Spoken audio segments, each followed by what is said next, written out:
Kejadian 11, Menara Babel. Adapun seluruh bumi, satu bahasanya dan satu logatnya.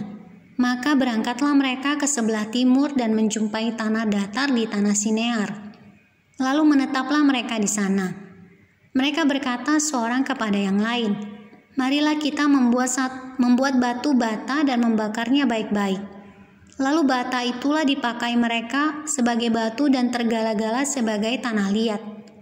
Juga kata mereka, "Marilah kita dirikan bagi kita sebuah kota dengan sebuah menara yang puncaknya sampai ke langit. Dan marilah kita cari nama, supaya kita jangan terserak ke seluruh bumi." Lalu turunlah Tuhan untuk melihat kota dan menara yang didirikan oleh anak-anak manusia itu.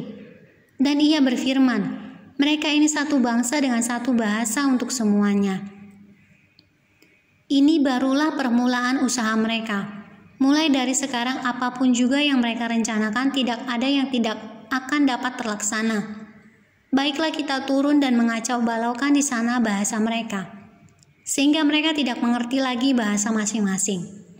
Demikianlah mereka diserahkan Tuhan dari situ ke seluruh bumi, dan mereka berhenti mendirikan kota itu. Itulah sebabnya sampai sekarang nama kota itu disebut Babel, karena disitulah dikacau balaukan Tuhan bahasa seluruh bumi, dan dari situlah mereka diserahkan Tuhan ke seluruh bumi. Keturunan Sem. Inilah keturunan Sem. Setelah Sem berumur 100 tahun, ia memperanakan Arpakshad 2 tahun setelah air bah itu.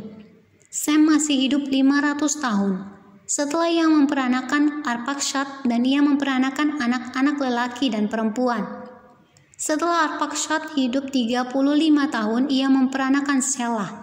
Arpakshad masih hidup 403 tahun setelah ia memperanakan Selah. Dan ia memperanakan anak-anak lelaki dan perempuan. Setelah Selah hidup 30 tahun, ia memperanakan Eber. Selah masih hidup 403 tahun setelah ia memperanakan Eber. Dan ia memperanakan anak-anak lelaki dan perempuan. Setelah Eber hidup 34 tahun, ia memperanakan Peleg. Eber masih hidup 430 tahun setelah ia memperanakan Peleg, dan ia memperanakan anak-anak lelaki dan perempuan. Setelah Peleg hidup 30 tahun, ia memperanakan Rehu. Peleg masih hidup 209 tahun setelah ia memperanakan Rehu, dan ia memperanakan anak-anak lelaki dan perempuan. Setelah Rehu hidup 32 tahun, ia memperanakan Serug. Rehu masih hidup 207 tahun setelah ia memperanakan Serug, dan ia memperanakan anak-anak lelaki dan perempuan. Setelah Serug hidup 30 tahun, ia memperanakan Nahor. Serug masih hidup 200 tahun setelah ia memperanakan Nahor, dan ia memperanakan anak-anak lelaki dan perempuan. Setelah Nahor hidup 29 tahun, ia memperanakan Terah. Nahor masih hidup 119 tahun setelah ia memperanakan Terah, dan ia memperanakan anak-anak lelaki dan perempuan. Setelah Terah hidup 70 tahun, ia memperanakan Abram, Nahor, dan Haran. Daftar keturunan Terah.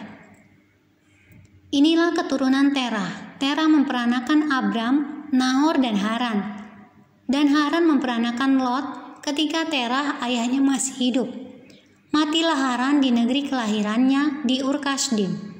Abram dan Nahor kedua-duanya kawin. Nama istri Abram ialah Sarai, dan nama istri Nahor ialah Milka. Anak Haran ayah Milka dan Yiska. Sarai itu mandul, tidak mempunyai anak. Lalu Terah membawa Abram, anaknya serta cucunya, Lot yaitu anak Haran, dan Sarai menantunya, istri Abram, anaknya. Ia berangkat bersama-sama dengan mereka dari Ur-Kasdim untuk pergi ke tanah Kanaan, lalu sampailah mereka ke Haran dan menetap di sana. Umur Terah ada 205 tahun, lalu ia mati di Haran.